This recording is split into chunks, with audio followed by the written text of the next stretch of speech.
Hello friends! So news of Ilia Topuria's lightweight debut has been going on for quite a while. And now it has been officially confirmed by the UFC that he is up against none other than former lightweight champion Chalres Oliveira. Both guys are extremely entertaining to watch, and I have no doubt that this is going to be an all-out war. I think this is going to end up becoming a stand-up battle. You'll have some nice solid grappling exchanges here and there, but I think their level of grappling is going to eventually cancel each other's out, and they'll stick to striking. Or it will reach a point wherein a submission only becomes available once one of them has already stunned each other first. So this is going to come down to Ilia's more heavy dominated boxing style versus Charles' Muay Thai, and both of them present a problem for the other. First of all, Ilia has a very Western boxing stance. His legs are real wide and he's crouched down a bit low, which is good for producing punching power, but on the other hand, it makes your legs really open to kicks. With the more Muay Thai centric style of Charles, this could be a real problem as he may be looking to target that. And the other thing about Ilia is that he can get hit quite a lot, especially when facing the taller and lankier opponent.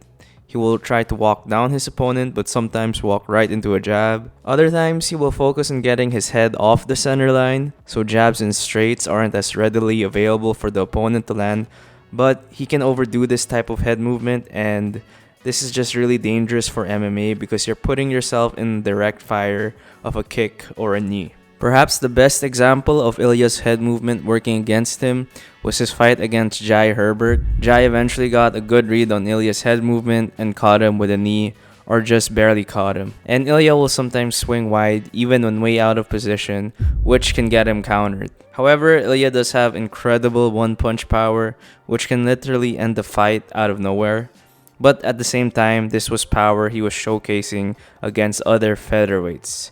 So how much of that will stack up to a lightweight in that of Charles? Ilia is already pretty small for his weight class, and he's going to look smaller now going up.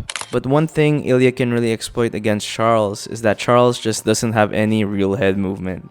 His head is pretty much always in the center line, and because of that, he has been knocked down so many times. But even when he has been knocked down, he comes back even stronger. Now, it's debatable who has the better boxing, Ilia or Dustin, but we can at least say that the best boxer Charles has faced was Dustin, and he was able to eventually get the win and survive the onslaught of his punches. I think what we are going to see Charles do here is control the range with teeps and leg kicks to keep Ilia at bay. Pretty much a similar game plan to what Herbert did, but Charles will also start utilizing the clinch game when Ilia does come in close, mixing up knees and elbows like what he did against Dustin. As long as the punching power doesn't prove to be too much for Charles to handle, then this should be in his favor overall. I think he just has more tools available in his disposal, and he is also coming in as a bigger man. So I don't know if Ilia's punches will have the same one-punch effect as it did in featherweight.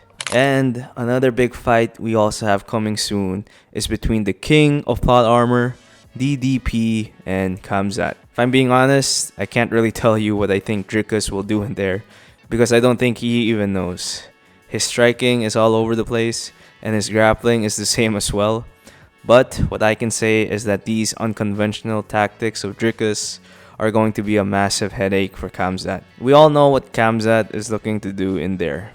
He's going to attempt to get a takedown and look for a submission or just ground and pound you. However, I think Dricus is going to do something a lot of Khamzat's opponents never did. He's going to show zero fear of the takedown and meet Khamzat in the middle to wrestle him. And he's already explicitly said this. I'm not scared of Khamzat wrestling. I'm not evading. I'm not trying to stay off the ground with Khamzat. That's the mistake everybody makes.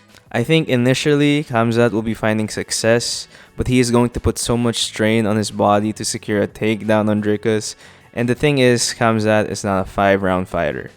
He's never actually gone the full 5 rounds and has gassed out in his fights that have actually went the distance. Like against Burns and Usman, and those were 3-rounders. As goofy as Dricus' movements look, he does have a good gas tank and keeps up a constant momentum from beginning to end. Let's not forget this is also a guy who took out an entire BJJ team.